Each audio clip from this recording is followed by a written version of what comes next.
Gaza dhe po ashtu me infanteri dhe me okupim klasik ushtarak në Westbank, që zhvillon aktivitet përmes kolonëve dhe arrin që të kolonizojë edhe pjesë tjera, të cilat janë të dhimbshme edhe për shtetin e arshëm, sepse krijohet atje një hartë, një lëkurë leopardi me qëllim që pjesë të cilat ata i konsiderojnë Judea dhe Samara, pjesë të cilat janë historikisht në mitin e tyre të Torës, vendet të cilat asesi nuk mund të jenë në sovranitetin e shtetit të arshëm palestinez.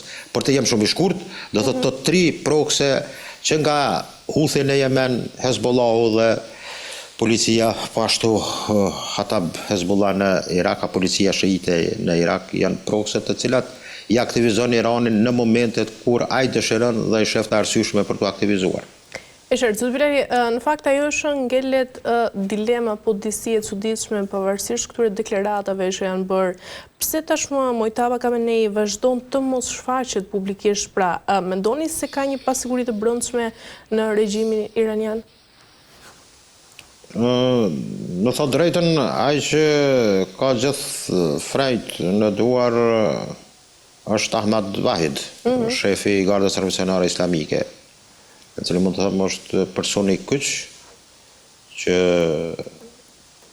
pa të nuk mund të sjellet asnjë marrëveshje apo finalizim i asaj për të arritur pëlqimin delegacionet që udhëheqen në sektor civil. Këtë rast e kam fjalën për Abbas Agacin dhe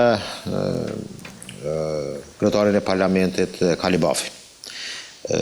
Mendoj Mojtaba ka dy mendime, mund të jetë, ka qenë i plagosur, ka pësor nga bombardimet, dhe shërimi i tij ka dash kohë, që mund të jetë arsye, do thot, për shkak të kësaj goditje, apo plagëve që ka marrë, dhe dyta dëshirohet që të ruhet dhe të ketë në vëmendje që mund të gjëja që ka gjetë të atin e tij. Dhe kjo, do thot, tamam e tëra kjo mbulesë që i bëhet apo nuk dihet tamam vendodhja e tij apo dalja në publik, ka për qëllim që figura e tillë Ayatollah i ri të ruhet që mos të goditet, sepse në Iran kanë operuar dhe operojnë ende agentë të Mossadit, të cilët durën në zemër ka qenë efektiv. Jo vetëm në organizimin e protestave që i atakon Irani dhe i le fajtohen, aty në Bunteve, në fund të dhjetorit të vitit të kaluar dhe në disa ditë në fillim të vitit të këtij viti, por në aktivitetet e veta, sidomos me etnikumin kurd, pastaj edhe pjesë tjera të etnive tjera në Iran, ka arritur që të krijojë celulat e tij dhe të bëjë dëm qoftë sabotim, qoftë organizim të bunteve apo të protestave për brenda. Dhe kjo tregon që Mojtaba dhe siguria e tij personale edhe vetë Gardës Revolucionare Islamike e përcjell këmba këmbës për të mos qenë atak i ri i sulmit izraelit apo amerikan. Dhe kjo është arsyeja vetme pse Mojtaba më thëmë ruhet fort dhe ka një suiqe për cilë që është këmba këmbës për arsyet që mund të jetë cakë i radhës e likvidimit. Por në Iran vendimtare është kush udhëheq Gardën Revolucionare Islamike, sidomos në kohra në turbulencat të tilla apo në kohra lufte. Dhe kjo është ajo alfa dhe omega që merr vendime me cilat të gjithë duhet të pajtohen. Edhe presidenti i Iranit në një farë mënyrë ka kujdes në këtë drejtim. Mahmud Ahmadinejad ka qenë njëra ndër figurat që është përfolur si i preferuri i Izraelit dhe Amerikanëve. Edhe Trumpi kur e ka thënë fjalën, ne do të vendosim për një ajatullah dhe do të më pyetin mua, ka pas fjalën mund të jetë një lloj spekulimi apo konfrontimit brendshëm për të shkaktuar pastaj problematika që ky njeri është i Amerikanëve, ishte një president i cili ka deklaruar decisivisht gjatë kohës së mandatit të tij si president që Holokausti është shpike. Dhe nuk ka bëj me të vërtetën. Dhe Izraeli do të fshet nga faqja e dhëm. Dhe këto deklarata pastaj të dilet se të thua që ky është njeri në një farë mënyrë që parapërcjet nga Amerikanët dhe nga Izraeli, është e çuditshme, ose mund të ketë në shantazh, ose në një farë mënyrë njerëz që deklaruan me parulla bombastike mund të jenë ndonjëherë edhe njerëz që punojnë për dikon tjetër. E qartë. Mirë, zoti Bilali, për ta mbyllur dhe për të rikthyer pyetjes fundit pra tek marrëveshja e Abrahamit, mendoni se kjo është përpjekja e fundit tashmë e Amerikës për të ruajtur atë dominimin në rrjetin e mesme dhe nga ana tjetër, çfarë do të ndodhë nëse marrëveshja me Iranin do të dështojë në vijim?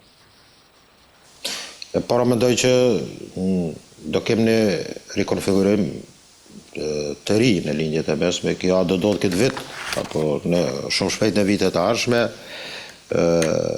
është mëse reale, kjo varet nga aspekti i përgjithshëm i një gjeopolitika për një krimit të ri në rendin botror, dhe Amerikanët këtë janë mëse të vetëdijshëm.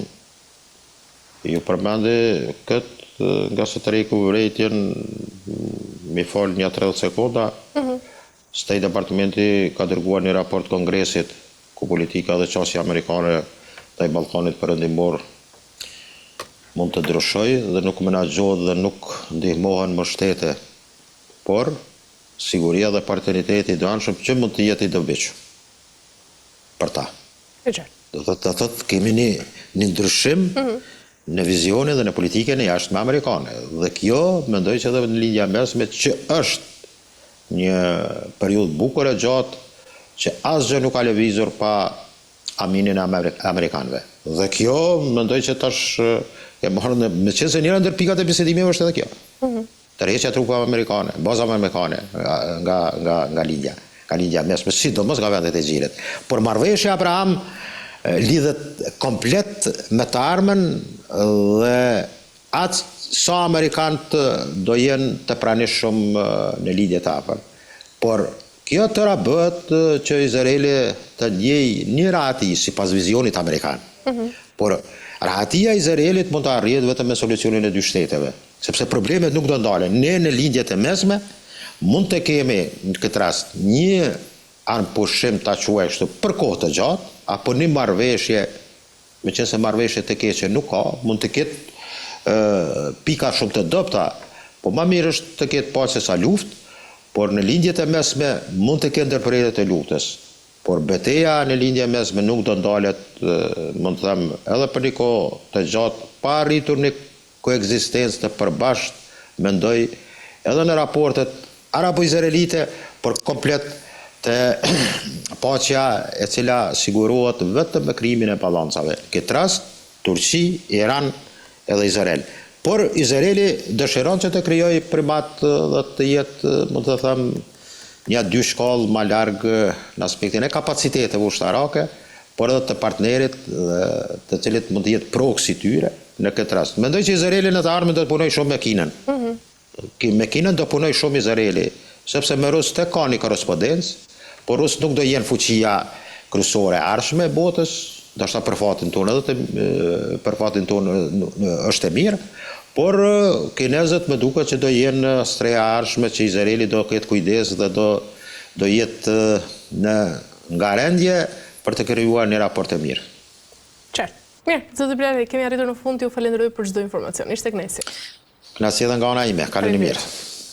Mirë, shikues nderuar, kemi arritur në fund të këtij programi dhe për ditën e sotme, bashkë shihemi sërish nesër deri atëherë mirupafshim.